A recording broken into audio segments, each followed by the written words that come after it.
మెల్లగా తెల్లారిందో ఎలా వెలుతురే తెచ్చేసిందో ఇలా పోసి నవ్వులతో మెరిసే పసిపాపల్లా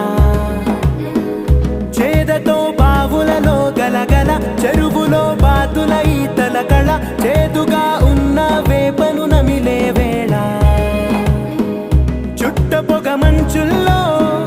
చుట్టాల పిలుపుల్లో మాటలే కలిపేస్తూ మనసారా మమతల్ని పండించి